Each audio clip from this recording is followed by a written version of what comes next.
People are not going to like me when I do this. They're going to tell me that this is stupid. Let's hear it. That's okay. I've kind of talked myself into this player, and they're going to call it a homer pick, and I swear to God, it's not. You can actually blame Ray for this pick. Oh, no. You're not doing it, are you?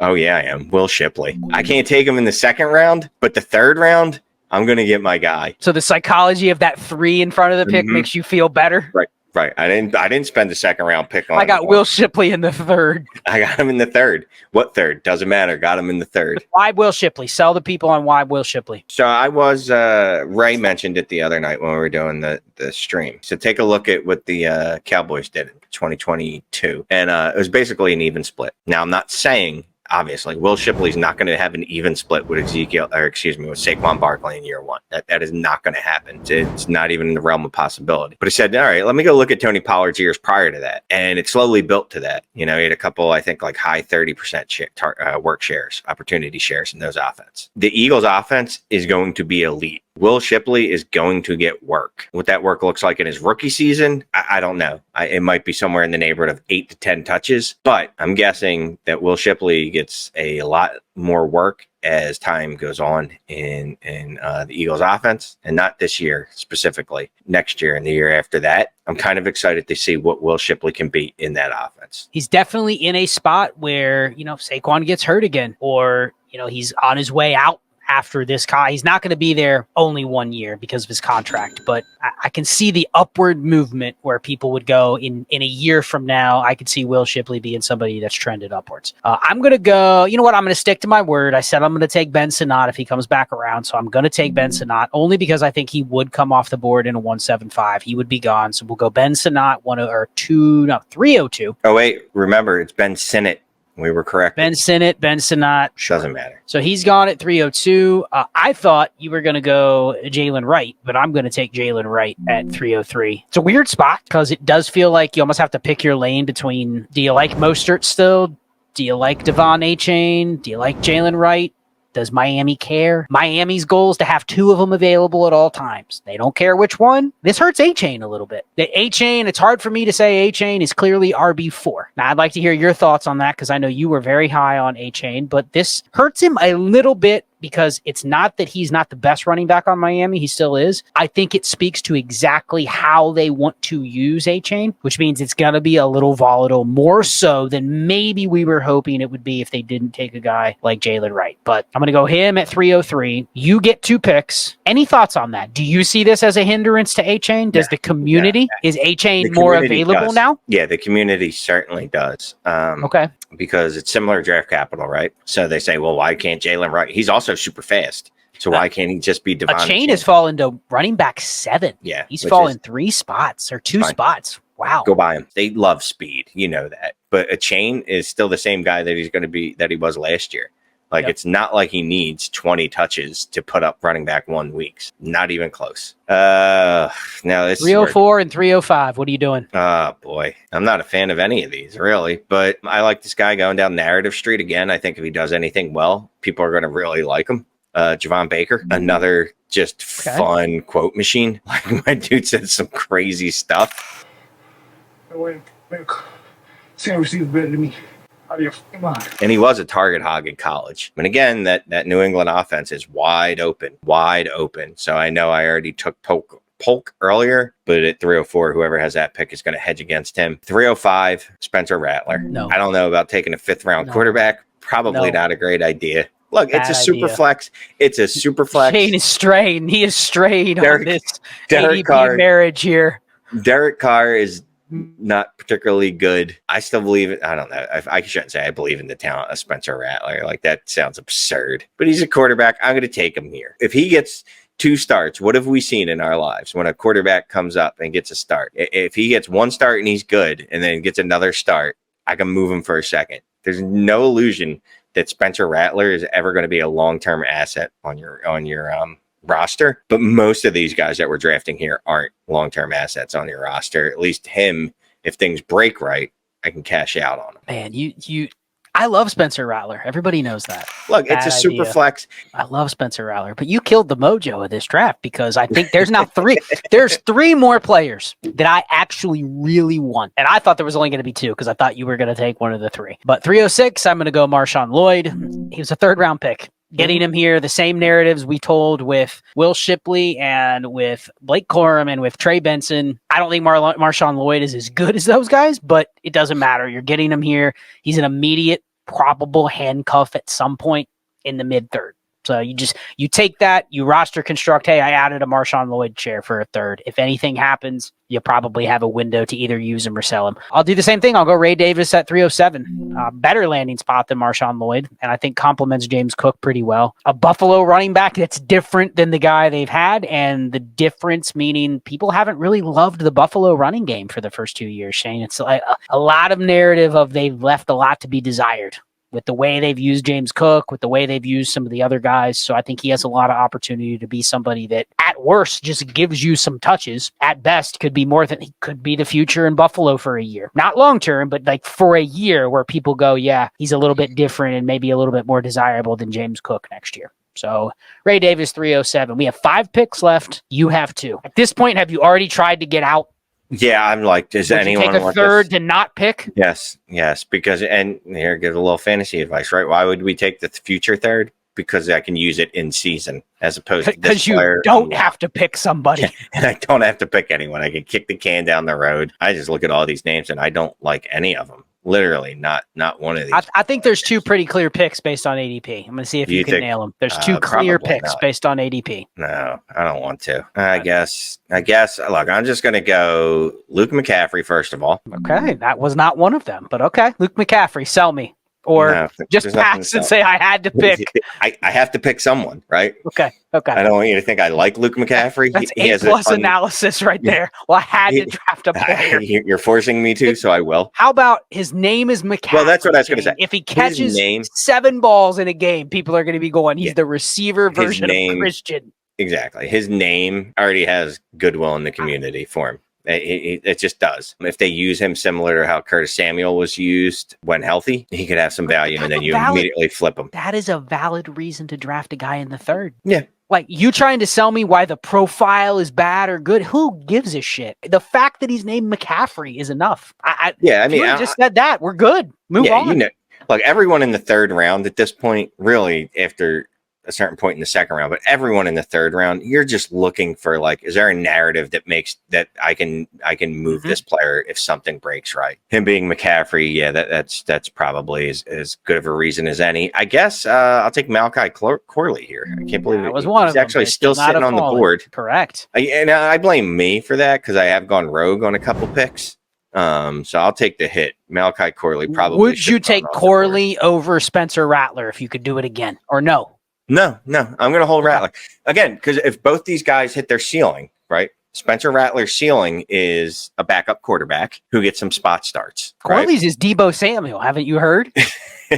Yeah. So I'll still go Rattler there. But yeah, I feel like we probably should have fit Malachi Corley in there somewhere. I just don't know where. There's 2 picks left for me that have significant ADV, name cachet that I would take at this spot all day. One of them is Braelon Allen. His name is Braelon Allen. Braelon Allen is a 1,000-yard back if Breece Hall gets injured. So the fact that there's people out there saying that's even a sentence. Have you ever heard anybody say that Audric Estime is a 1,000-yard rusher if Samaje Perine gets hurt? I have not seen that narrative. We're not going to that level of the analysis, and it's because his name is Braelon Allen. So I'm taking Braelon Allen at 310. I'm also taking Jatavian Sanders at 311 for the same reason. His name's Jatavian Sanders. He landed in a spot with maybe the shittiest tight ends in the league, and he's tied to a quarterback that you never know. Bryce Young may go, all I needed was a slow tight end that I can throw the ball to a bunch. I have my concerns whether he's even plays over Tommy Tremble right away, but the usage for Canales' tight ends in Tampa Bay, was that a Cade Otton thing or was it a scheme thing? I don't know. I've had people say it was not a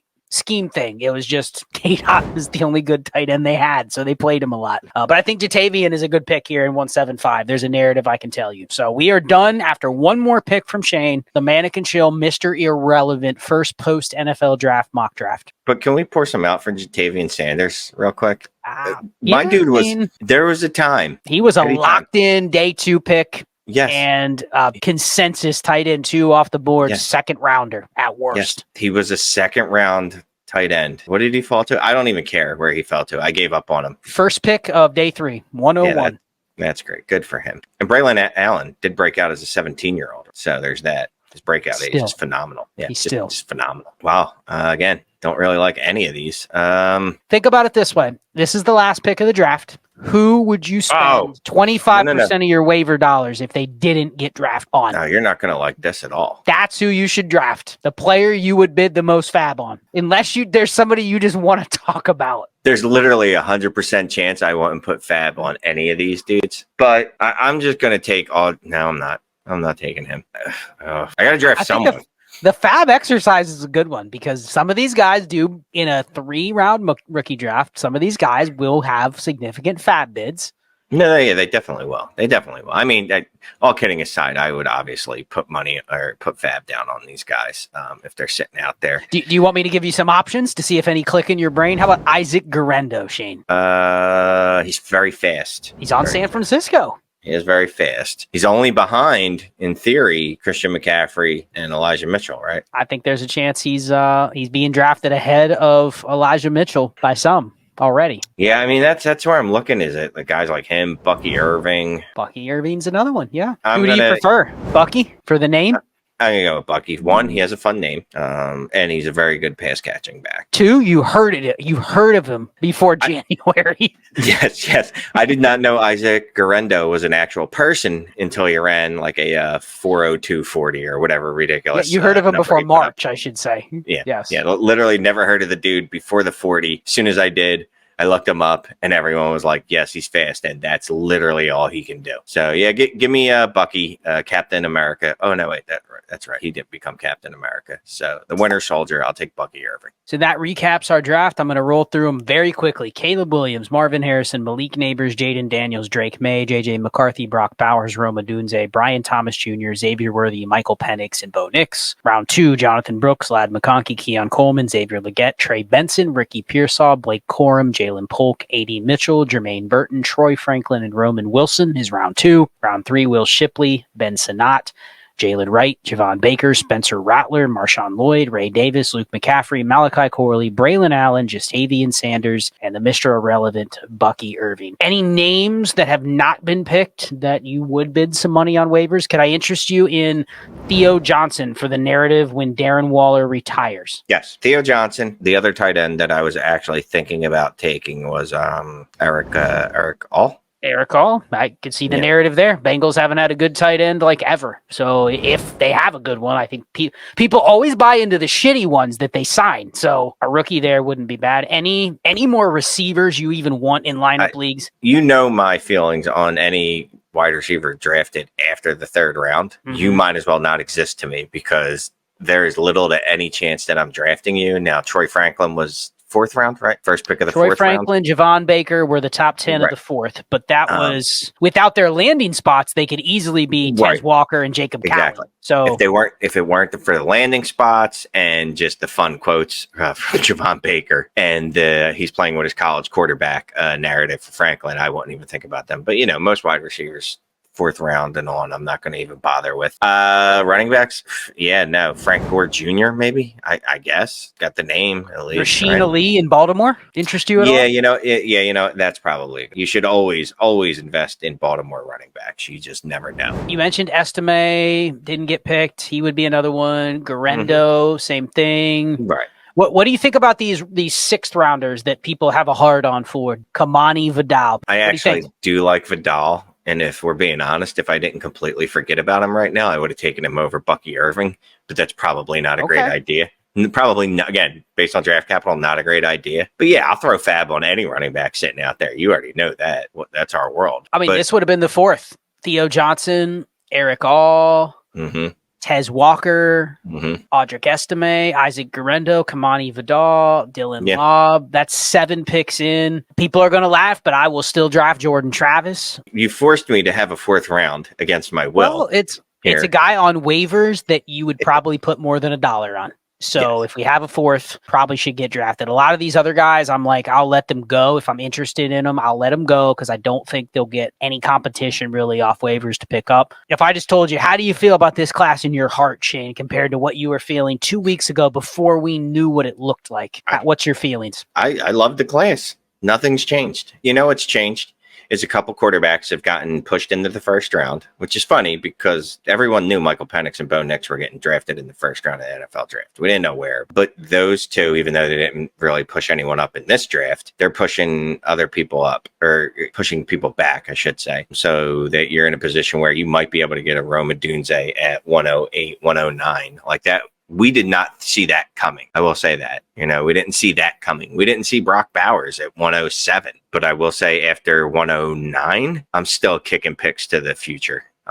Even if I like a bunch of these names, it's more likely than not that everyone after 109 is unlikely to hit. I just said it's more likely than not that players are unlikely to hit. That's yeah, you got me with that. Have some discipline. Take some shots. Pick your guys in the third. Pick 2 or 3 guys and take them as much as you like. You think Ray Davis is going to be the handcuff plus on Buffalo? Take him in every league in the third. That way, when he hits, if you're forecasting it and he does, guess what? I have 10 of them. Guarantee I'm going to make some profit if he hits.